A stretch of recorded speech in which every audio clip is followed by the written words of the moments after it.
Not only is the Ira Armory deck incredibly exciting, but it also offers one of the best new player entry points we have ever seen in Flesh and Blood.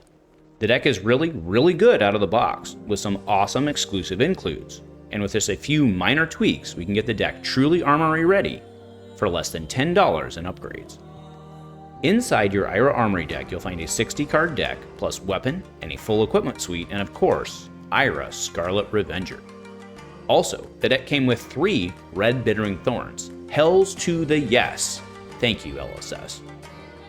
The deck introduces new card designs, in particular, the Vengeance combo line that renews focus on Ira's signature weapon, Edge of Autumn, alongside foundational cards commonly used in tournament-viable decks.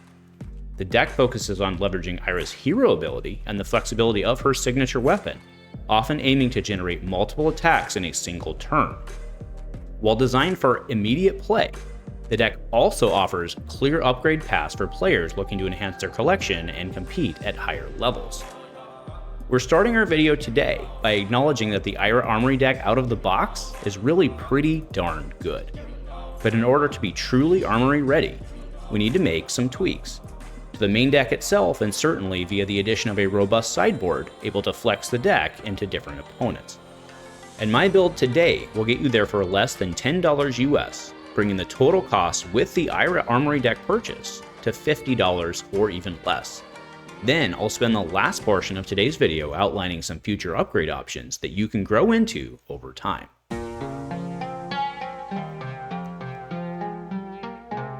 Ira is an incredibly versatile hero with many ways to build her. Historically, the Kodachis have been a weapon of choice, leading to some cool builds like the current dual threat daggers line, which is very potent. But the reality is, since the Armory deck introduces the Vengeance line, if we aren't planning on playing that build, then there's really no point in buying the deck itself. So, our build today will be a straight enhancement of the Armory deck. We're going to optimize this build and make it more robust with some alternative options. The Ira deck includes a full set of red Flick Flack, an incredibly powerful ninja defense reaction. Not only does red Flick Flack block for 4, but it makes your next blocking card with combo block for 2 extra. This means that a 2-card block could be upwards of 9 value. One of the often utilized ninja tricks is to leverage your blues as block 3 cards with combo. As the best resource generators, blue pitch cards often lack in power output. But by leveraging the Flick Flag effect, we can turn our blues into incredibly efficient blockers. Now, to be clear, Flick Flag works with any card with combo, but the advantage of leaning into blues with combo is that if we do manage to get several blues in hand, we can make up for that lack of damage threat with the ability to block even harder. Our strategy today will be leaning hard into this, and as such, we'll see a pretty significant change to the blue card suite in this deck, leaning hard into 3-block combo cards. Flying Kick has always been an Ira card, having been in the original Learn to Play deck, but has recently fallen out of favor due to it requiring a 4th resource with the Kodachi line. 1, 2, 7 is a great 2-card line with Kodachis, assuming of course you have an equipment piece able to generate that 4th resource. However, in this build I'm very intrigued by the role of Flying Kick as a 3rd position card, acknowledging that Edge of Autumn can set up some interesting go-again plays with the Vengeance line. I want to leave this particular card in and lead into that raw power line that won't be hard to execute several times with minimal setup.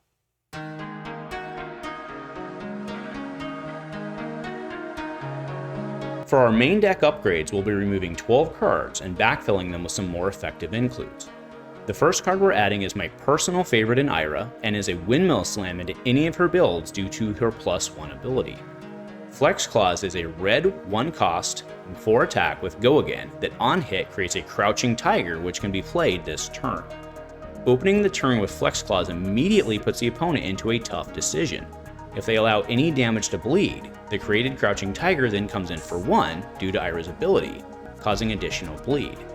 And if they block the breakpoint for attack, then it costs them a card in equipment or a valuable D-react. It's a costly block for them. The cost to you is very little and takes away their tools to prevent your later on hits that turn. It's really a win-win situation, all for a single card with built-in Go Again.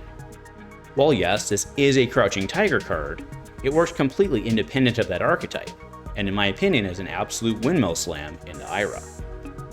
The remaining 3 additions are all related in the same vein, and also enable some neat edge case plays in-game.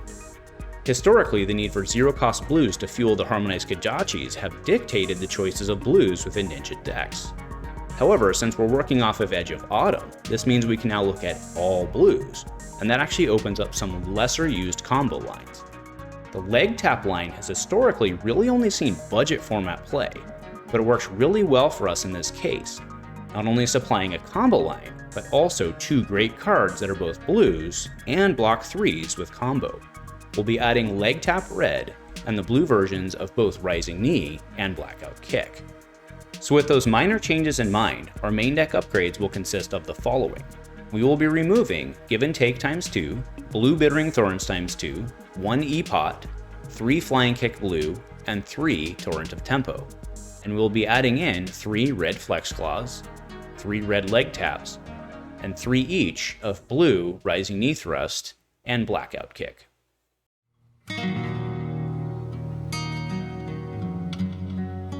Flesh and Blood's Armory decks do not come equipped with a sideboard.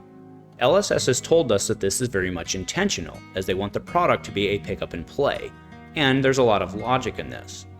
But it does mean that, in order to be actually Armory ready, that we'll need to develop a sideboard.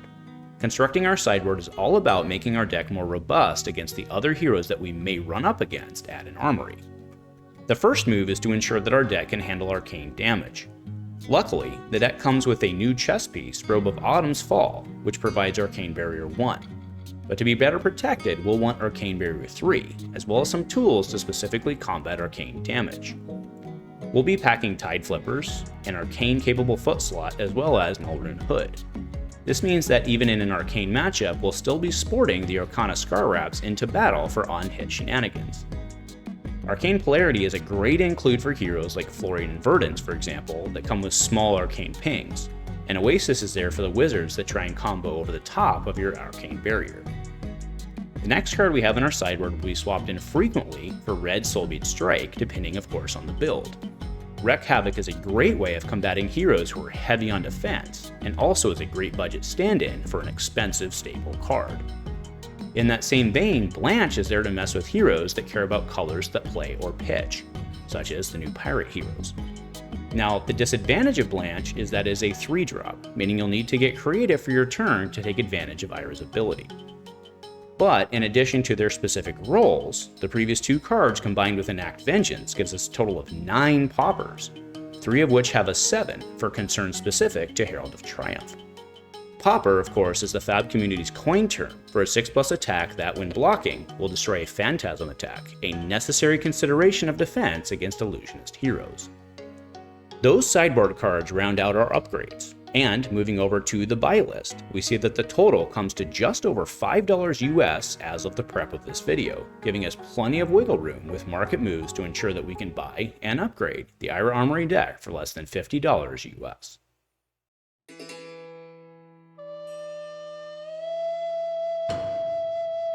Now, while the upgrades presented today are a solid starting point for the deck to be Armory ready, we all know we want to look at future upgrade paths. I do warn you, the cards we're about to discuss aren't cheap, but they will make the deck more effective in a competitive environment. For the upgrades, I'm going to be presenting them in order of what I see that your purchase priority should be. First is Ancestral Empowerment, which is a pretty straight swap for Razor Reflex. Razor Reflex is really awesome in its own right, but because in most cases we are worried more about the on-hit than the raw damage, oftentimes Ancestral can get us what we need and backfill itself with card draw. This particular card has been going up in price pretty aggressively since the Ira deck's release, which admittedly isn't surprising as many of us have it as our #1 include, but it's definitely something you should consider as an early move. Wreak Havoc is the poor man's Command and Conquer, and that's our second very clear upgrade path. It's clearly a far superior card, being a functional staple within the game at large. But let's not take that decision lightly. A playset of Command & Conquer is going to run just shy of $250 US. As you pursue your Fab journey, it's a card you'll want to consider picking up.